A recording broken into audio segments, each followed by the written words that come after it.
And Mike, it's been, what, 5 years in the making to get these 5 of the 7 rules finalized? For an attorney, okay. So it must be an exciting time. This must, I assume because it was only Friday last year, the Stellar Traveler. Is this the first industry event that you're talking to with at least 5 of the rules finalized? First public event that I've done since the rules came out, so I'm looking forward to quite a dynamic session. Great. Well, in our day, we would call this perhaps maybe a Kodak moment. Yes. Our children call this a selfie moment. So, since it's somewhat monumentous for you in having this, let's take a selfie. Okay. All right, everyone, you're behind us. All right, my arms aren't long enough. Let's get this one. And this one. Hands in the back. And now we're going to tweet it.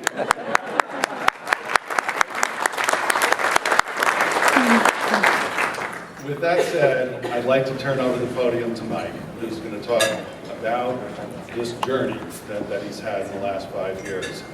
Afterwards, we do have a question and answer session, so it's sort of this Ask the FDA session or town hall meeting, whatever you want to call it. But the point is it's an opportunity for you to ask questions to Mike.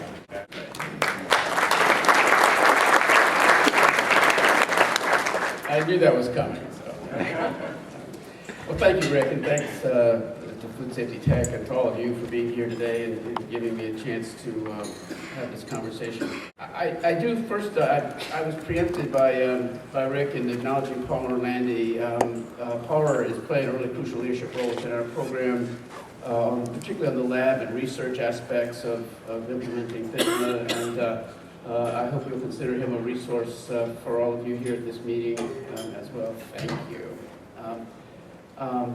I'm also looking forward to the Q&A session, although I'm not accompanied by the usual cadre of experts, the Jenny Scotts, the Samira Sars, and the whole team that has the deep knowledge of the rules that I know this room is intensely interested in. I consider any question nevertheless fair game. If I can answer it, I will.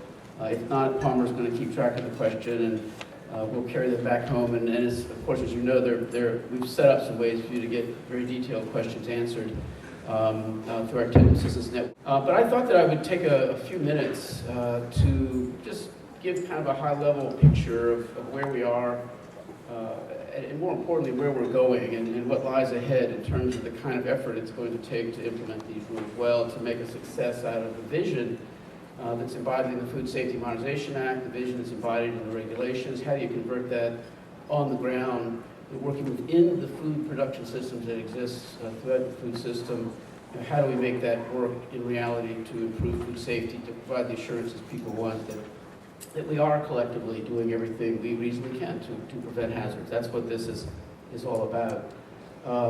The rules have been a monumental effort. I think certainly we feel that way at FDA. I think the community, those who have been so heavily involved in the comment process, all the meetings we've had, I think we all feel as though we've been pulling on this oar pretty hard for a very long time. And so the first thing I want to do is just thank everybody for that. I certainly am grateful to the really incredible teams that we've had within FDA working on these rules for years, literally, and doing the painstaking work that's necessary to figure out how you take a statutory framework, again, and turn it into regulations that work together, that are practical, that are effective for food safety, and all those things that will make this a successful, workable framework going forward. People work with incredible diligence and care throughout this process.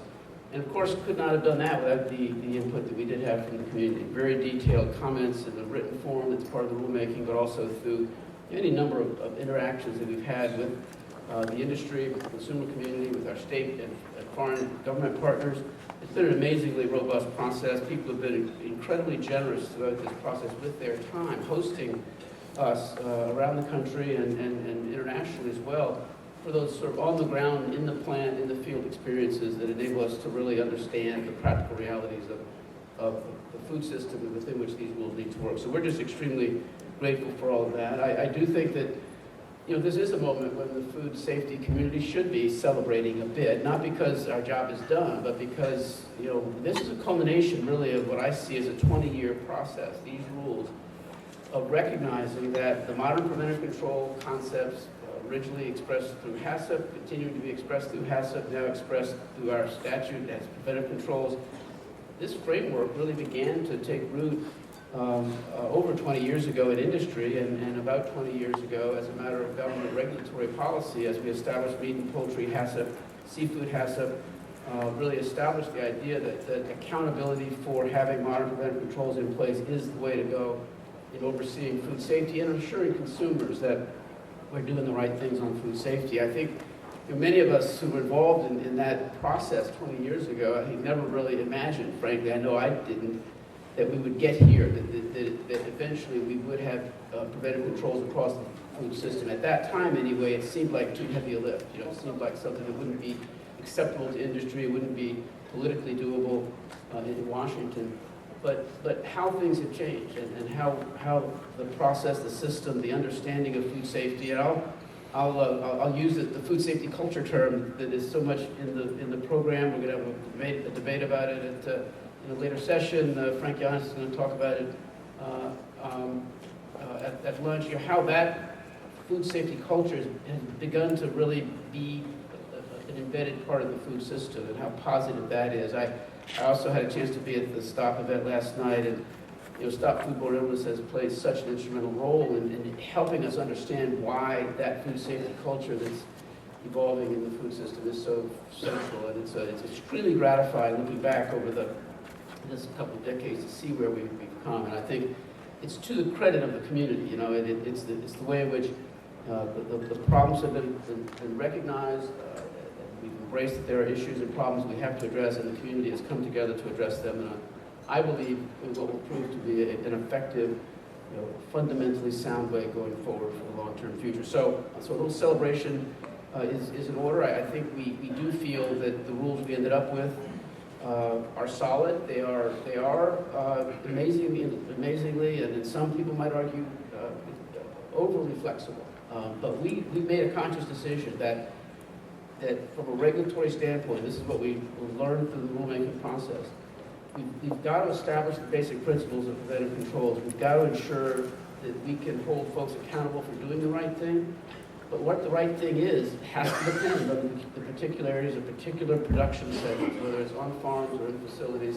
And we have to allow folks the flexibility to design their preventive control systems that work optimally, effectively, and efficiently in their operations. And so that's been our quest throughout the rulemaking. We talk about rules that are workable across the diversity of the food system.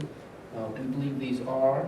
And some of that is a function of the flexibility we built in. There's also a lot of complexity in some of the rules, like what emerged in the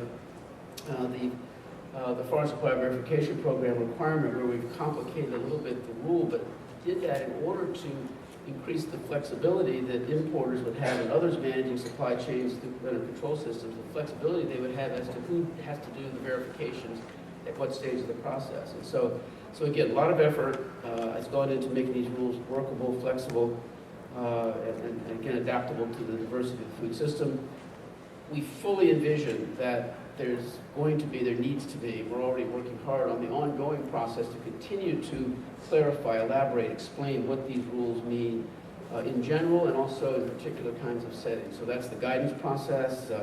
That's the technical assistance network that we've set up where you can send in your questions about how the rules apply in particular settings. It's the education, technical assistance aspect of our implementation strategy. That's going to be an ongoing process to explain the rules, to work with the community that's looking at these rules in the context of their own particular settings and trying to figure out how to do this right. You know, we want to be there working with you to answer those questions, to provide the assistance we can.